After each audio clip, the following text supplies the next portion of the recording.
much for joining me on this very foolish morning when my sinuses choose to act up. Just what do you do when your sinus chooses to act up? 3 minutes before you go live. And you sound like like a sniffly person, and you sound like you're absolutely sniffly. What do you do? Such is the life of Harriet Gail Kamak, right? That's my middle name. Did you know that about me? Oh, so one of these days I'm gonna do 12 things you didn't know about me, or maybe just five. Like my middle name is Gail. Who does that? Oh, oh, oh, oh, mm, mm. So, so how is it going? So is everything you know how it is. Life goes on, right? Life goes on. Life goes on. Life goes on. So it's Friday morning and it's Fearless Friday. So we're just gonna shoot right into it. I must admit that the weather. Hi, good morning. Um, get, getting whacked. Don't say that. It's true though. I'm gonna tell you this story about what I learned recently, and I was shook when I heard about this particular story. I was shook. So before we get started, pardon me if you see me doing my nose. I'm not trying to be rude or to be messy, but 3 minutes before I go on air, all of a sudden I start having this issue. Did you ask about it? I kind of heard it third party. I wasn't there, but you have to hear the full story to understand how wacky people get when after so many years of marriage. I don't care how long you've been married, but seriously though, so it gets better. So wait till you hear the full story. But did y'all watch the Democratic debate last night? I must confess, I was not interested.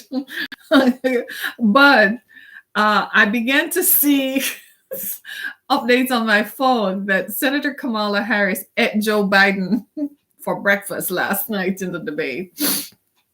Yes, she did. She took him to task, and that was not looking good. I mean, the country has changed, and she was like, I am that little girl. So there is that huge generation gap. You know how it looks. It didn't look good. Did it? It didn't look good. It's not looking good for the Democrats at all.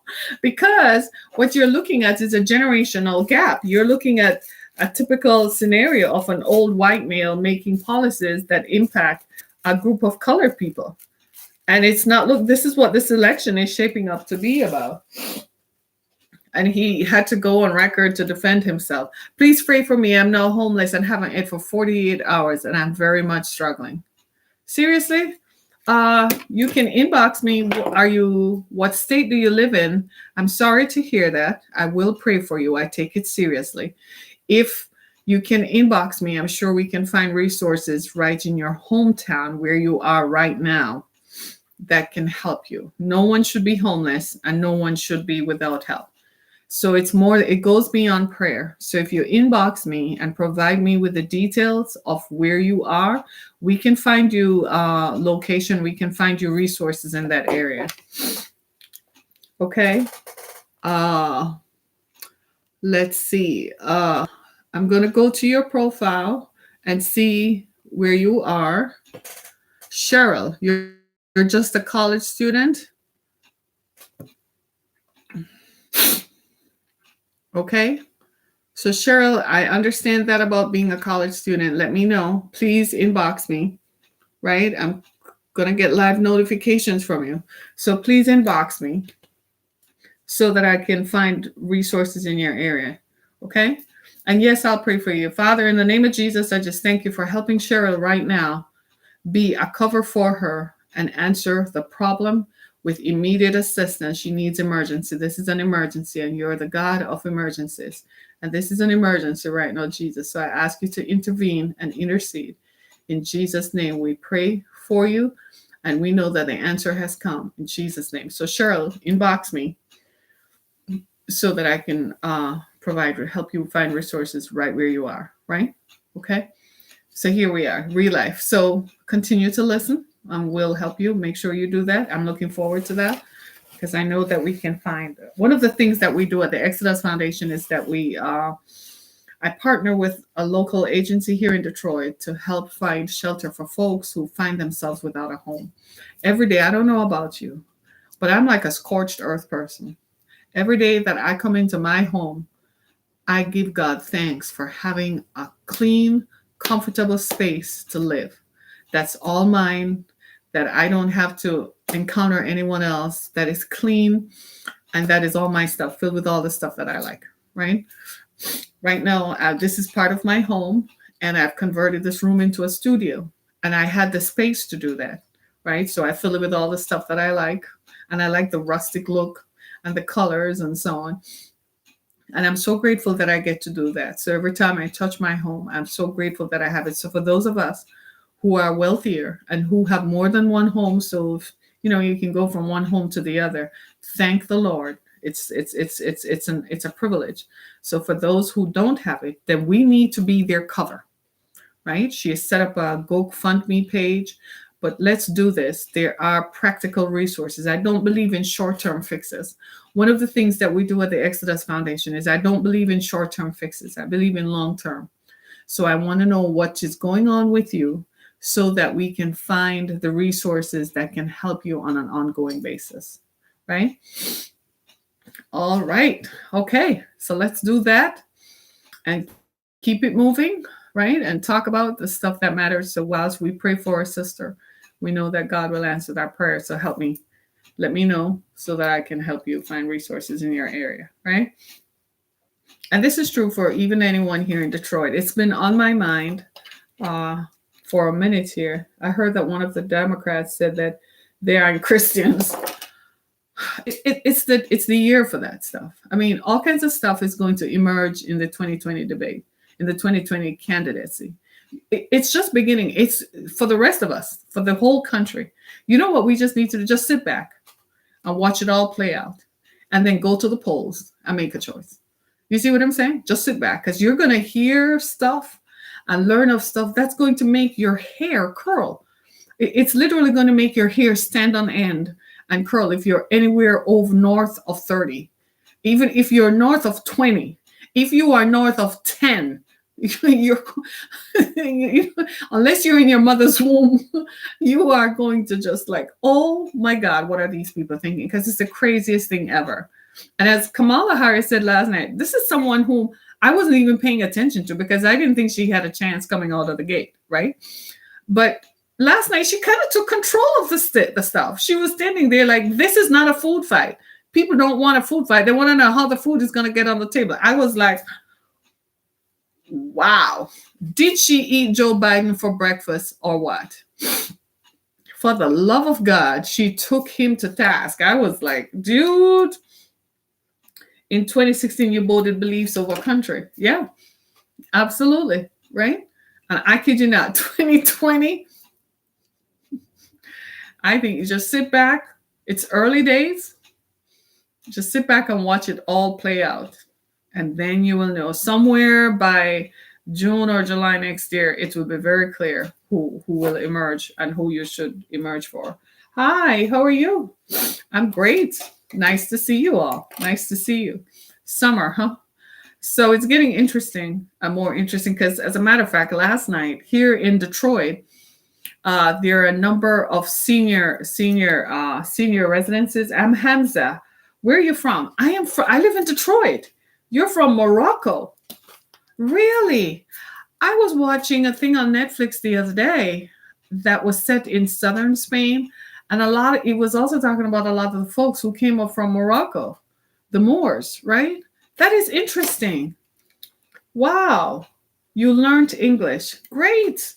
Absolutely. And you speak Arabic? Yes. And you're inviting me to visit Morocco. I will. I plan to.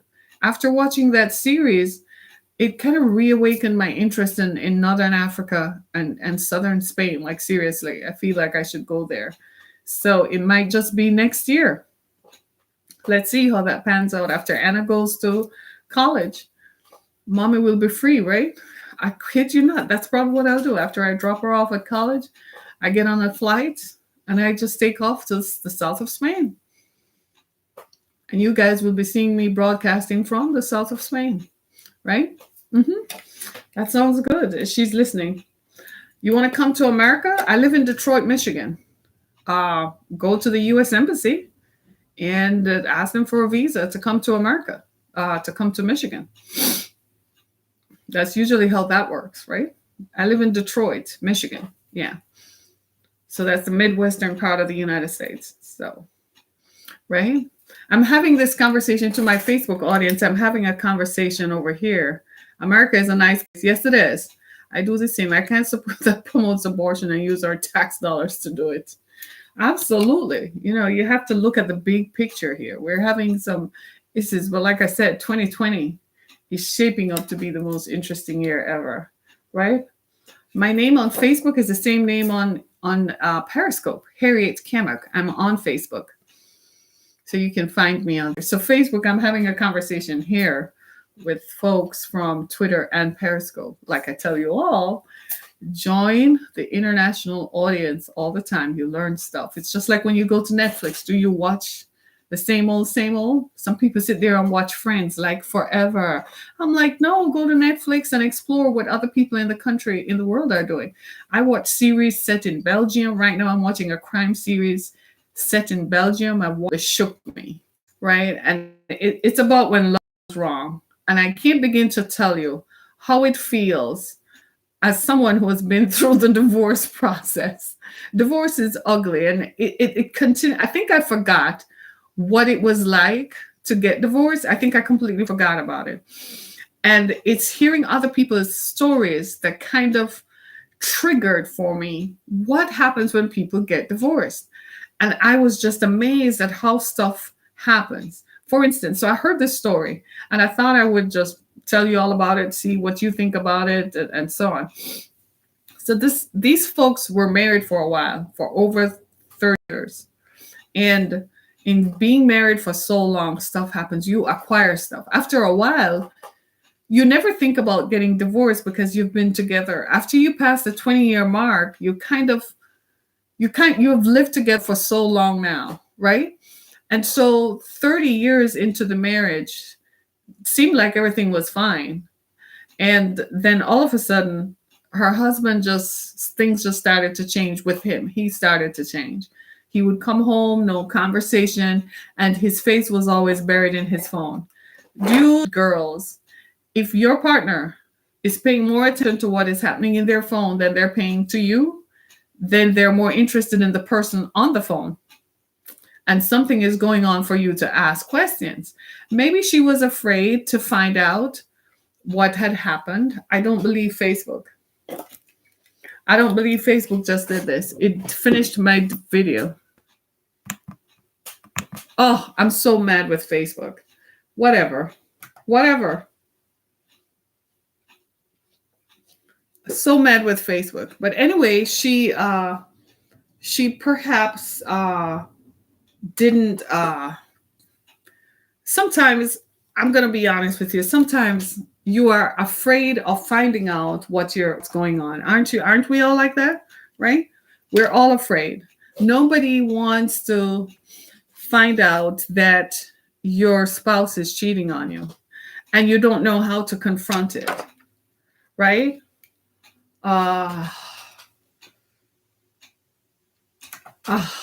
Right? And so what happens is Facebook is just sick. I hate Facebook. Facebook hates us.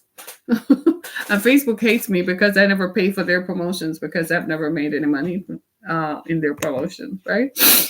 So anyway, so I don't know if sometimes I think we are all human. And I think we're all kind of like afraid of what our spouses will say. I'm sorry, you guys, give me a minute. These technical difficulties will disappear in just a second. I'm sorry about that. Right? But in this particular case, I don't know. Someone for over 30 years and you've lived together. What happens is they couldn't, they weren't getting along. So what happens is they ended up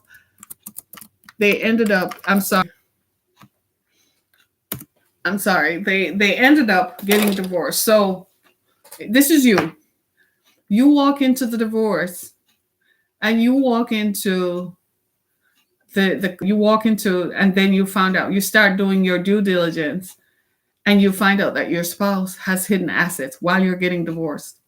Then you find out your spouse also has credit card bills that you didn't know about. This is something I've heard of over and over again. And I just I don't know why I never talked about it before, but there's someone I know who actually found out that her husband was leading. He had taken out credit in her name that she had no idea about. And I just want to ask folks, when do we do due diligence on our spouses? Are we supposed to? Like, are you supposed to hire a private investigator? Like, can you trust someone you've spent some time with, that you don't have to worry about the person walking out on you, leaving you, killing you? If you are going to go as far taking out a credit card in my name without me being aware of it, then let me know. You know, that happened to me after my marriage ended and we had separated. We weren't divorced yet. My ex took out a credit card in my name. I kid you not. I didn't. And guess what? I did not know. I did not know for about a year or two. I went to apply for something, and when they pulled my credit, they told me that I had a credit card that I'd never had. And when I checked the date when it was opened, it was during the time when we were separated.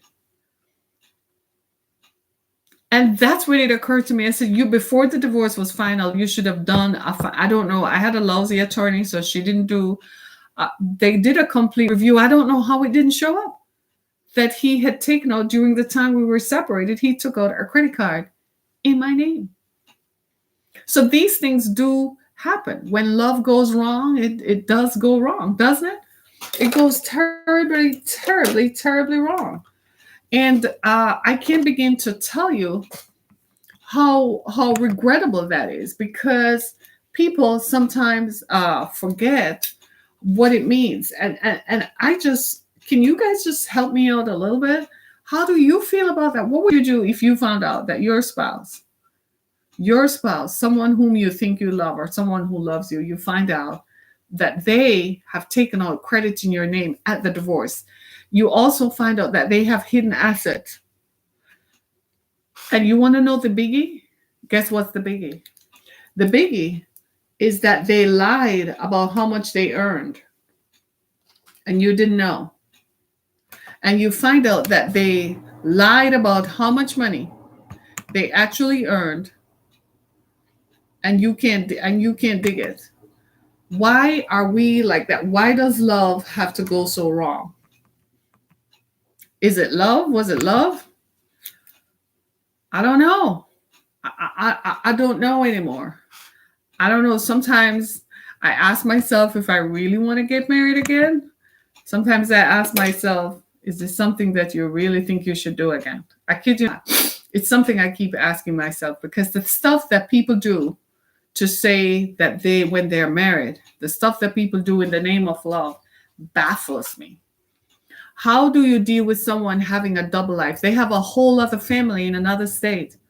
And the excuse they give you is that they travel a lot for work, which could be true. They do travel. But what you don't know is that they have someone else with children in another state. Some of these Lifetime movies are not lying. They're true stories. Because in my case, I found out after the divorce, when the marriage was over, that he had taken out a credit card in my name. I kid you not. So in this case that I'm telling you, what would you do? You find out that he has assets he didn't tell you. Or better yet, you find out that he understated how much he earned by $50,000. So he tells you that you don't work. The wife stayed home. She didn't work, right? And she found out. She was there scrimping and saving and scrimping, barely getting by. But he earned twice what he told her they earned. So that allowed him to save money. So guess what? He was always saving for an exit. That's what it's looking like. So here's my take. How I feel about this is this, that if you are going to get divorced, right? And if you are going to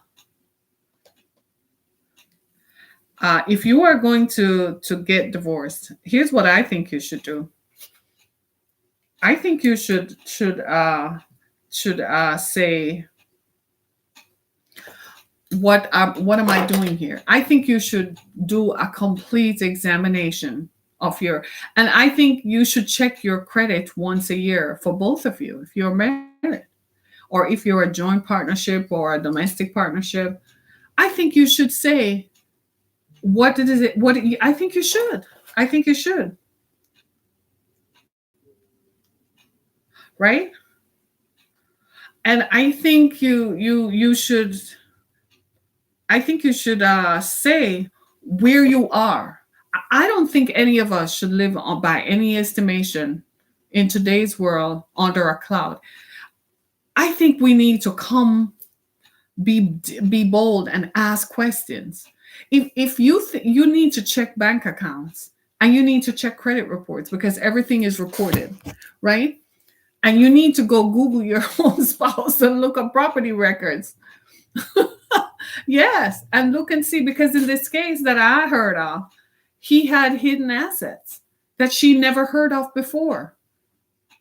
So he was timely, in a timely way, holding on to stuff, right? And holding on to stuff to see if she would relinquish it. And like he was stashing stuff away in the event they would get separated. Like she probably was never going to go to a lawyer. Like she probably was never going to find out. And I just want to know, why did you get married in the first place? And why did you stay married for any given period of time if your end result is you don't trust your spouse or you hate your spouse so much that you're looking for an end out of it? Divorce is destructive.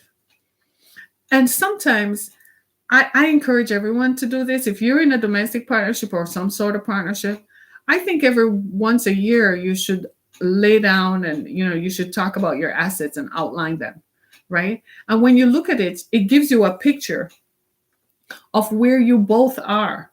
Because sometimes when in a divorce, everything gets split and you end up broke.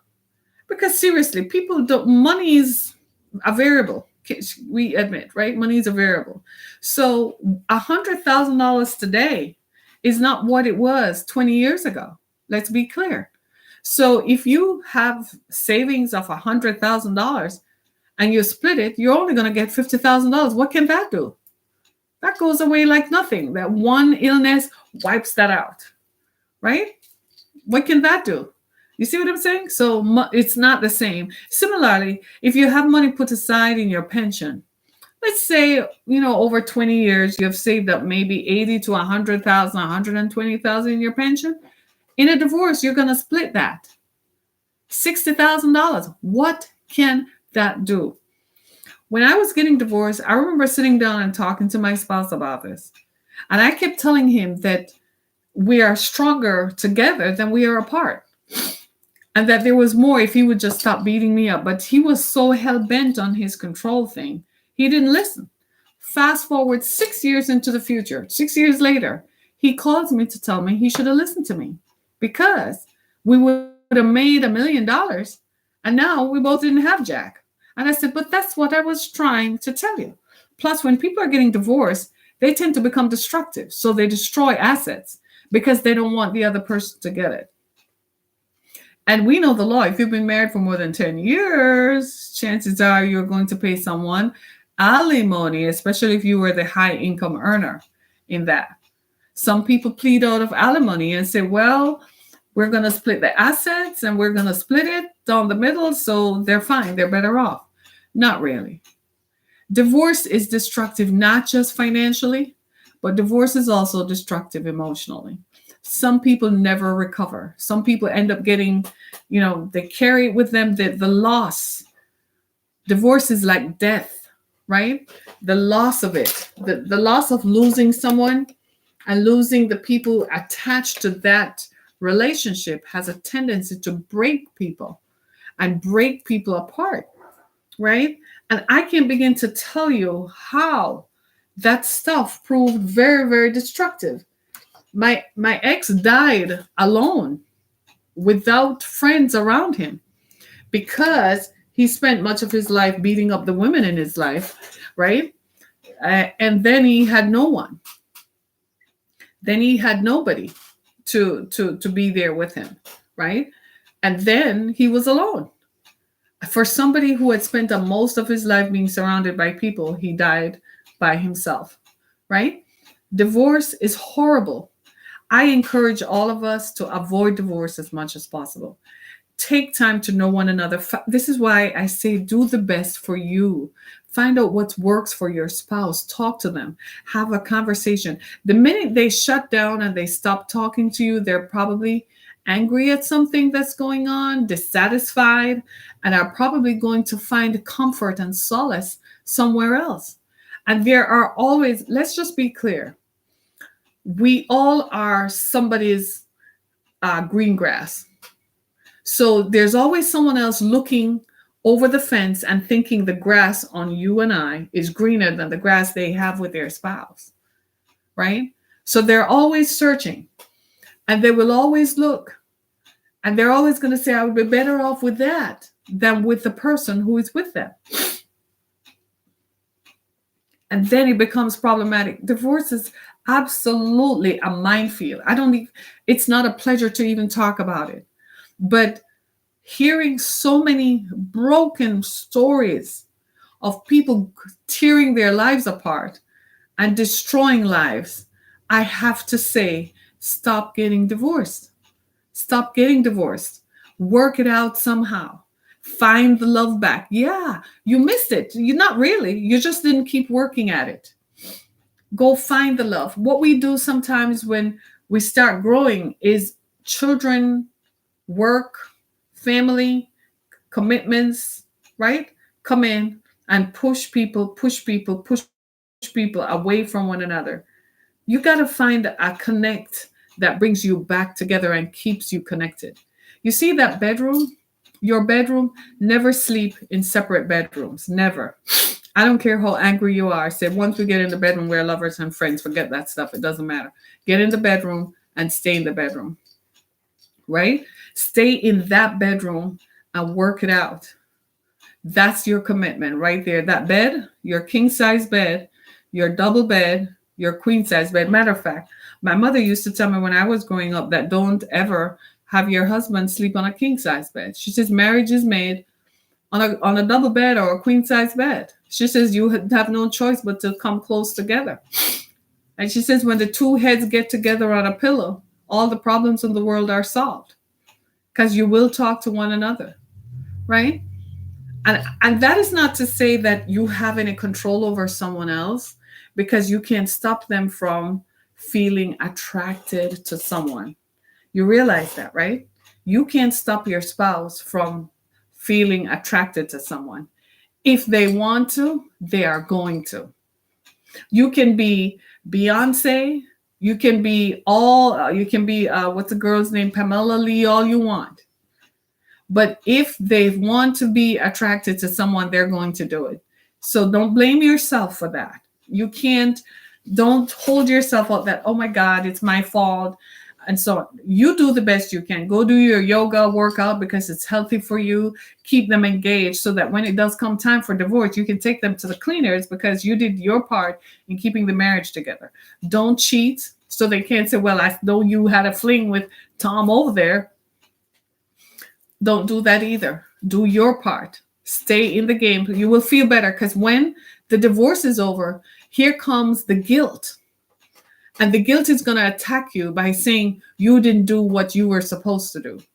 So you make sure that you do your part, right? And you maintain your part of the bargain, right?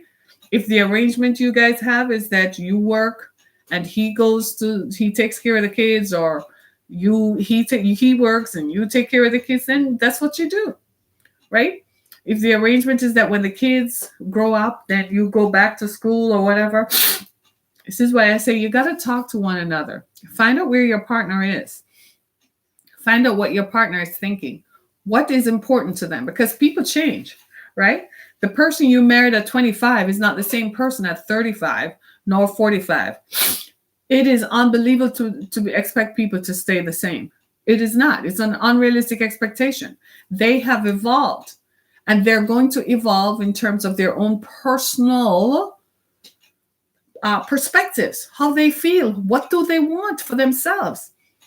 The problem is getting what they want to line up with the goals of the union. So you need to find out where they're at to see where the union is going and see if it jives. And if they want to do something, support them.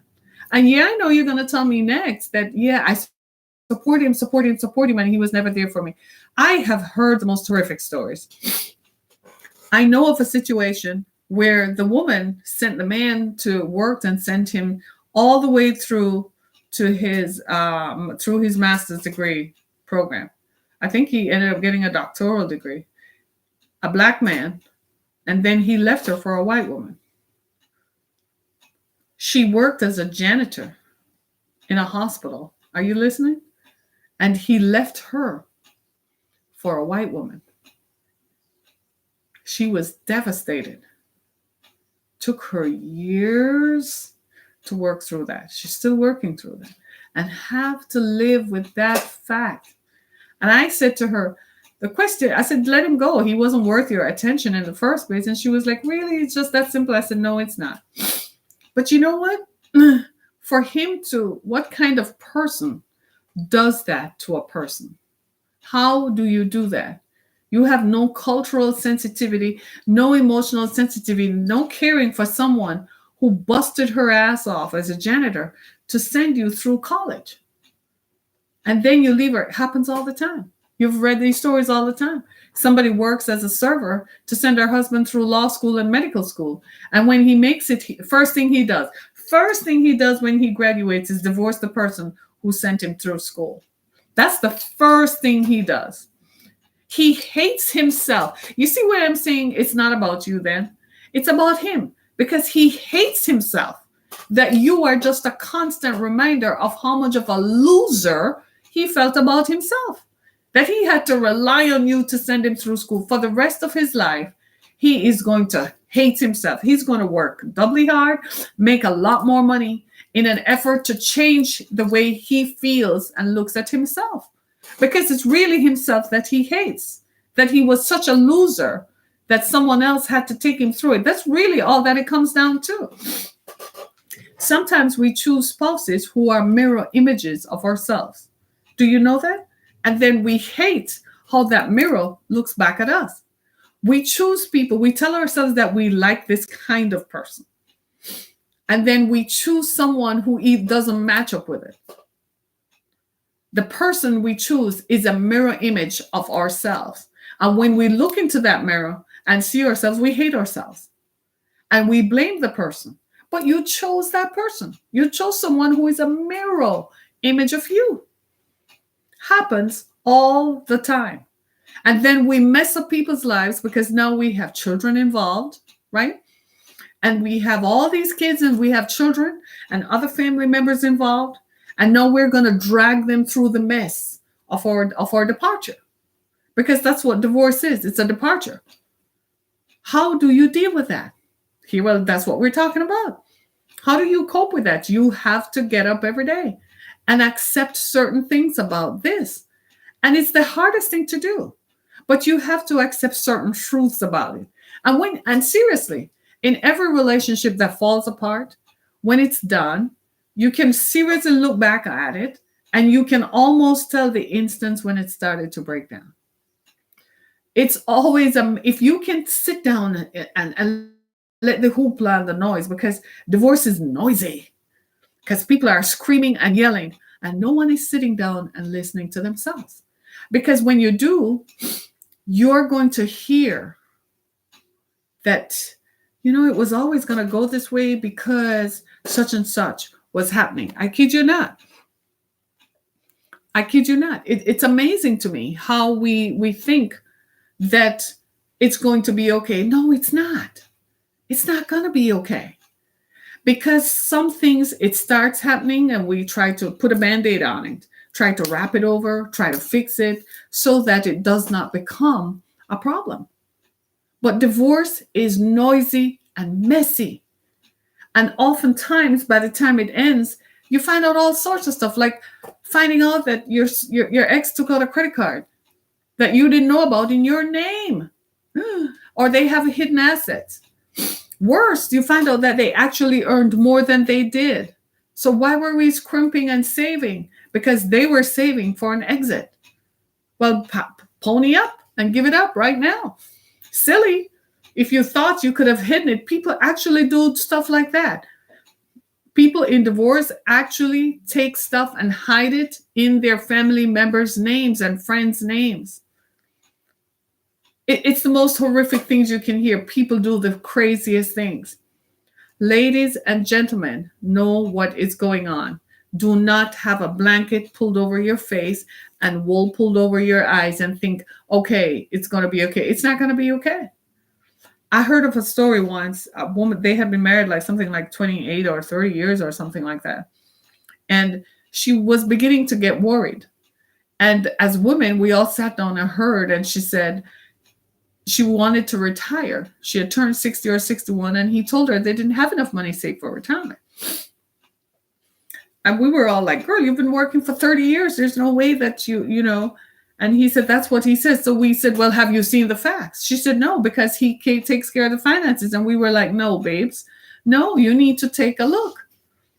You don't want it. And the truth is, if we're all going to be honest with each other and have an honest conversation, what we really need to say is that we both need to be on the same page. So share the information with me. And if you have nothing to hide or and so on, it's not about not trusting you, because a lot of people say, well, you don't trust me, and this is evidence of you not trusting me. No, just show me the facts. I want to see too. I want to be part of the decision that surrounds our future. And when you start insisting and someone starts holding back, they have a reason to do it. Well, you have to stand your ground. Don't back down. Say, okay, well, we're not talking about it tonight, but we're going to talk about it again tomorrow.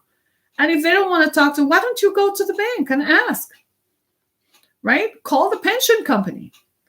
Ask these questions. They won't want to give it up. Well, asked you and you don't want to tell me. Well, you don't trust me. Well, you put me in a position to make me feel as if there's something wrong or something going on. Well, nothing was going on. Well, why didn't you just say something? Why are you so difficult to communicate with?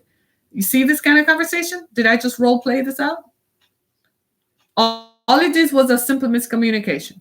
They just asked for evidence. Give them the darn evidence. And keep it moving. Don't bring in issues of trust that has nothing to do with that. You see where I'm coming from? This is how arguments start, because people choose to be difficult and belligerent. And then you start yelling at each other. You're difficult. You're belligerent. How do you say that? But yes, you're acting like kids because one person asked for proof. Give them the darn proof, will you? If you have a credit card that both of you are using, and that's your credit card for groceries. Most people have a grocery card that they use at a particular grocery store for groceries.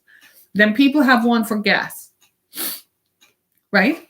And then they have one for incidental expenses, like, if we have to take a plane somewhere, go visit mom or dad, right? 100%, that's true, right? But so you're open about that. Okay, so our grocery card has $5,000 limit on it. So every week we spend $400 for groceries or $450 for groceries, right? So that's $2,000 a month. So at the end of the month, somebody has to keep paying that bill to keep that line of credit rolling, right? Okay, so at no time then should you go to the $5,000 limit on your grocery credit card and find out that there's nothing left on it. Then you're going to ask yourself, so you weren't paying the bill? Do you see where I'm coming from? This is how arguments start. We are the ones who do it to ourselves. We do this to ourselves because we won't come clean, right? You've heard the stories of people who have lost their jobs and live off credit for 6 months before their spouse finds out because they couldn't come and tell them. Good God Almighty, do you know, for the love of God, if you had told your spouse They would have probably said, we shouldn't live so lavishly. You don't have a job. Oh my God. Then we have to tighten up. How much money do we have saved? Guys and girls, sit down and plan this thing out, right? So you don't want to save some money. How about this? We spend one income and save the rest. So everybody gets paid every 2 weeks, right? So this 2 weeks is my income that we're going to spend to take care of the bills. Next 2 weeks, it's your income. That means you'll always have an income in the bag somewhere. You save that. Or you save that the money that comes into our household every month between the two of us is $6,000. We're going to save 10% of that. Or we're going to save 20% of that every month. And see how it adds up. And hold yourselves accountable. Tell yourself we're going to save that. Amazing. Talk to each other. Well, I want to do that, but we can't really go there right now, but we can set a goal for doing it. We can set some money aside if we scrimp here or scrimp there. Our grandparents used to do that, and that's why they could leave us stuff. Our parents did that. That's why they had stuff to leave us. Why are we finding it so difficult? We are difficult in relationships. We don't talk. We're belligerent. We act as if we're the only person in the relationship and only my interest counts. We are selfish and self-centered. And that is what is causing the high divorce rate. We are selfish, every one of us in relationships. It's me, me, me, me, me, me, me, me all day. And that's what destroys marriages. Look at it. Marriage is a union, two people, not me alone, not him alone. We need to come clean. We won't talk about stuff. Talk about it. Your partner has fears about money. Talk about it. What bothers you about it? Well, we spend too much on groceries. Do we have to buy that stuff and then the freezer is filled with stuff that we haven't eaten? Talk about it. Well, maybe we don't need to buy that this week. Maybe we don't need to buy that in a month's time. You know what amazes me, America? You know what amazes me? How we all go to big box stores every Saturday. Every Saturday. We all troop down to a big box store and buy stuff you don't need.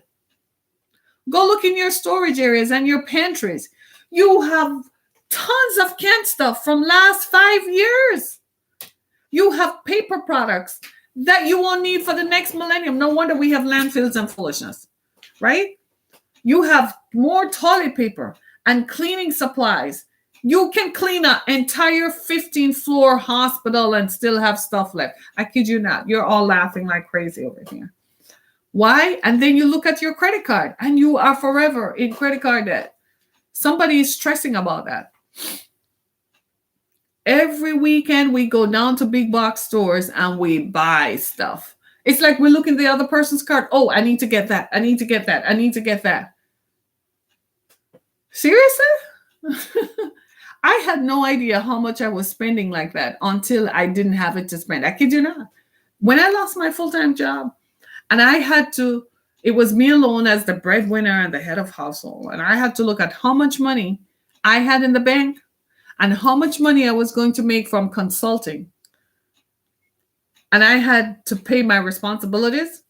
And I realized how much money I was wasting going to, oh my God, I couldn't believe it. I'm like, I can't believe I was buying this much. Right? Ain't that something? Something to think about, isn't it? Something to think about. So what do you do? So you think your spouse is cheating. You think your spouse is hiding stuff. What do? Well, you go and find out. What exactly is he doing? Is he really? Is he cheating? What exactly is he doing? Right? Hey, Doc. Right?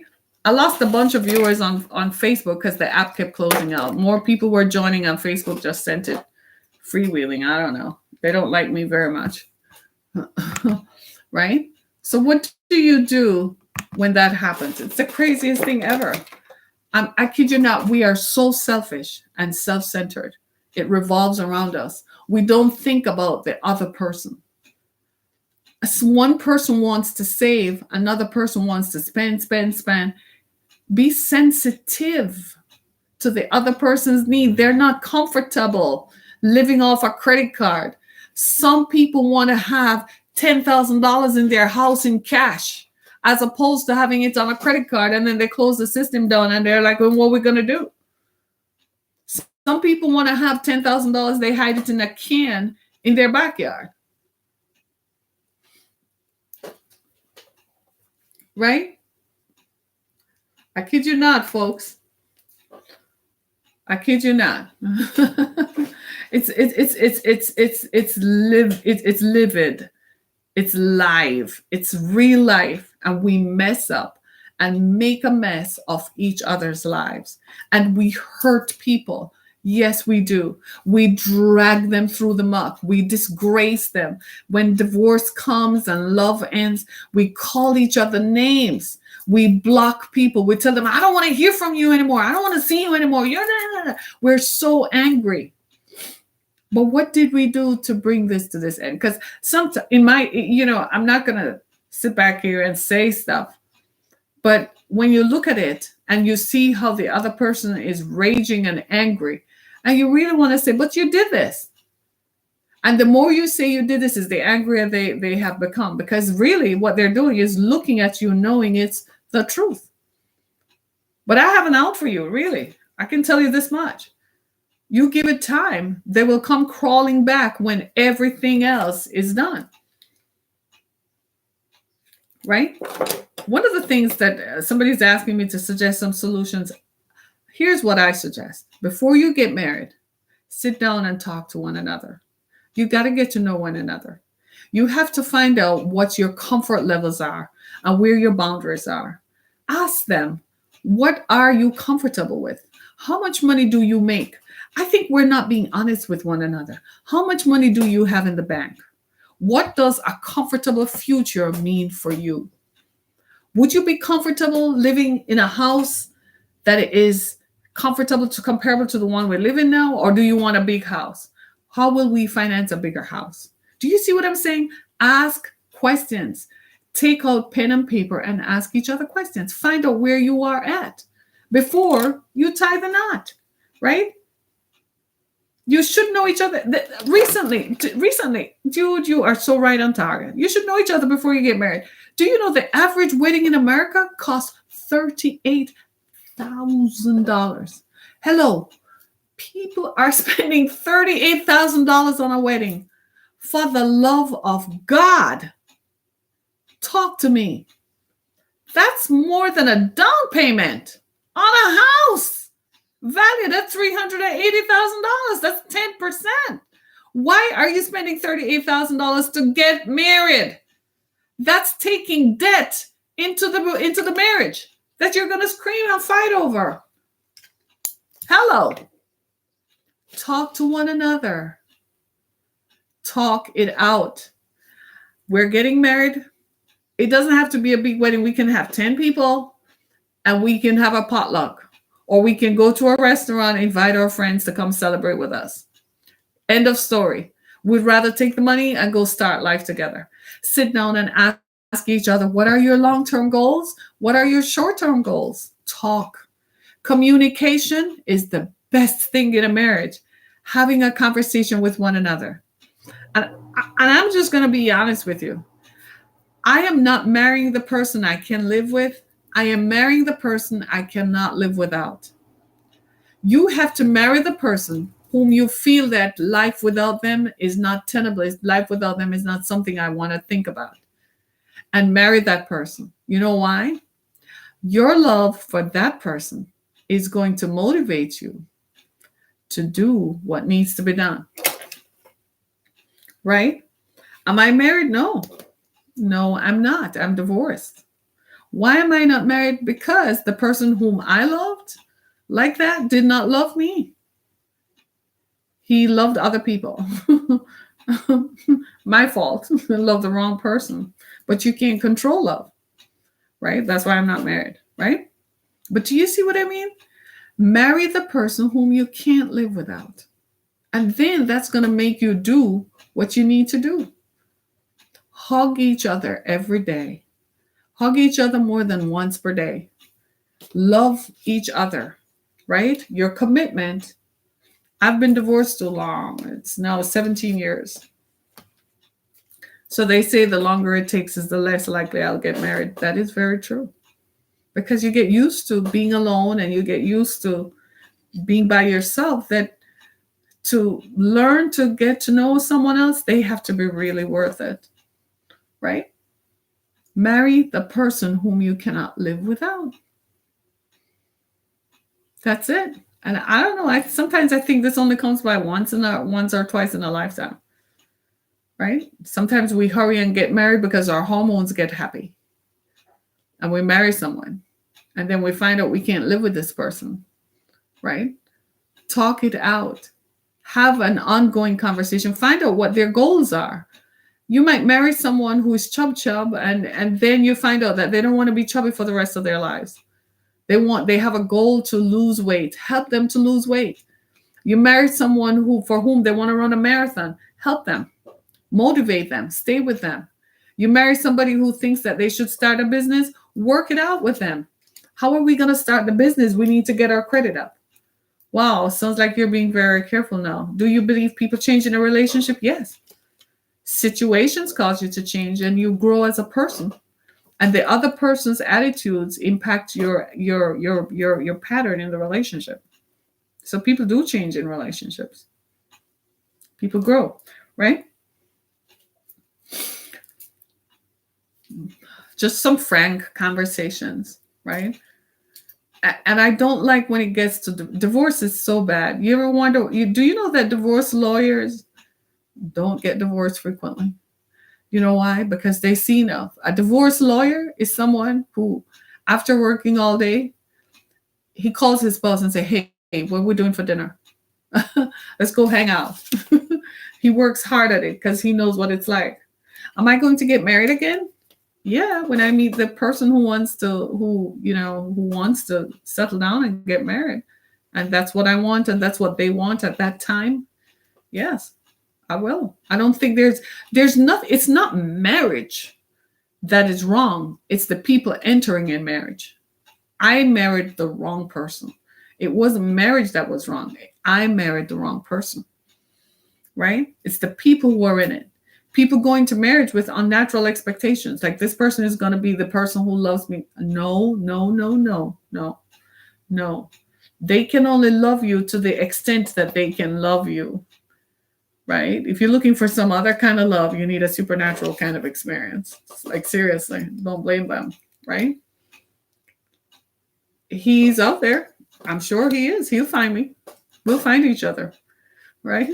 We'll find each other. Right? And stay with it. Talk to one another. One of the things I have found in relationships is that we don't have a conversation. We don't talk. We don't talk to one another. Was there a long period of grief after the breakup? Yes. Yes, there was. Right? So you're helping me, my therapist. And how did you deal with it? I prayed a lot, meditated, and I just prayed a lot and meditated when shopping. Retail therapy. That's how I dealt with it. Retail therapy, why are you saying? Of course. Right? I think we need to have conversations. We don't talk to one another. We don't respect each other's beliefs or respect what each other wants. Shopping. Yep. Right? We need to do that. We need to do that. Okay? I don't like divorce. I didn't like it when it happened to me. When I had to sit down and fill out forms and talk about how much I made, how much he makes, and I was just like, this is what it comes down to. But at the time, I was desperate for my freedom because he was so abusive. And I'm talking about physically abusive. Nowadays, people just jump into a conversation because they want attention. No, he was abusive. He was beating me up. The neighbors, the cops, and everybody was involved, right? So getting out of that was kind of like, how soon can you get out? Thank you. People were like, most people were, challenged for my safety, right? So they were like, how soon can we expedite this and get this out of here? That was how that worked.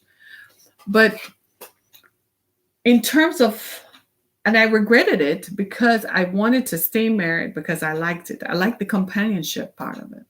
I missed that part. The part where you wake up in the middle of the night and you can have a conversation, or you can call someone and I'm on my way home. What's for dinner? Or did you cook? Could you cook something? I'm tired. Or can we go out to eat? Where is he now? He's dead. He's deceased. We're divorced and he's deceased. Like that. He's in jail. No, right? He did have to deal with the consequences of what he did because he did beat me up badly. By the grace of God, we survived, right? But thank God for that. There's healing. There's always healing on the other side of your stress and on the other side of your mess. So I encourage all of us who are in relationships, take time out to get to know the person you're connected to, if that is what you want. If you don't want them, please leave it alone, right? Then go find whomever is your connection. But take time out to be with the person and take time to get to know them, understand them, and be nice to people. Don't pull stuff on people. If you're not going to be with them, let them know. Don't sit there for 10 years and then suddenly decide after 10 years you don't want them, and then they have to split everything, and then they have nothing left, and then you don't want them and you parade around with someone else on your arm. These are some of the most hurtful things ever. Why do we do these things? I don't know. Why? Why do we do these things? Right? All right. I got to go. Heavy stuff. But here's some things to think about. If you suspect that your spouse is moving away, then you take control of that and start doing some due diligence, start investigating and looking into stuff. Sit down and talk to each other every year about what your financial goals are for that year, right? And you have your long-term plan. How close are you to your long-term plan? Every month you do your budget together, right? He does it. You sit down at the dinner table or wherever you sit and you ask each other questions about what are we spending money on? And you can see the trends. Well, this month we have this challenge, that challenge. Talk it out nicely. Don't yell and scream at each other. Talk it out nicely. This month we have this challenge, blah, blah, blah. Okay, well, how do we deal with that in the future? You start talking to one another. You'd be amazed how stuff comes out. Right. Well, yeah, maybe I can trim this here. Maybe I can do this here. And you find that you work together. Okay, that's it. All right. And you plan together. Then you go to bed and make the hottest love ever because it's like, oh my God, we have this great, amazing, connection. Right. Talk to each other. Talk to each other. If you don't love the person you're with, then don't bother. Isn't that the truth, though? Isn't that the truth? Dr. Simpson, don't you think so? If you don't love the person you're with, don't bother. Don't waste your time. Don't just talk to one another. Talk about what you want to do, right? So there are no surprises. And for the love of God, do not take out debt without consulting your spouse. Set a limit, right? Set a limit on how much you can spend without consulting one another. Depending on your income, depending on your credit, they can charge up to $200 without consulting one another, something like that. Or say you know what I mean, right? So you say, well, I'm going to buy groceries, or you're in the grocery store or whatever. Then you know your limit based on knowing the finances. You know how much you can spend. Talk to one another about that, right? So you have a credit card that's for incidentals, like you go to the mall and you see something, you say, well, maybe if you go to the mall, you can spend that much without consulting each other. So it doesn't sound like you're monopolizing. Talk it out. Talk to one another and cooperate with one another. Yeah, okay. So I can't go out with the girls? Okay, so I can't do no Starbucks. Well, give me cash then. If you don't want me to charge anything, well, you got to give me $10 to walk around with. You'd be surprised. Yeah. Okay. And this works for both, for each other. And talk to one another. And then set a time when the two of you talk about your money. And then you set a time when all you talk about is each other. Well, this is going on at work and blah, blah, blah. And this is going on with the friends and this and that. And listen and shut the TV off at nights. Turn the TV off and go to bed with one another and talk to each other. Make it so that you want the children out of the way. You want everybody else out of the way. So it's just the two of you. And then you go and talk to one another. Right? Right. Talk. Conversation is the key. Because you don't want to find out that your spouse went and bought a house in the hills on a salary, right? Don't want to find that out. So it's the end of the week. It's Friday. It's fearless. Go out and live your life. Take your spouse out today. Have fun. Go live your life. Kiss everybody. Love the people you love. Love them and love you and love them. When you love you love them a lot more, right? All right. Thanks so much, everybody. Go to my website, harrietkamek.com and the exodusfoundation.com. I love you. See you Monday. Right. Bye.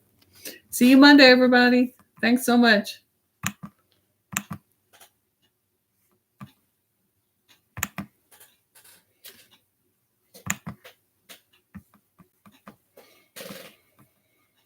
Ah.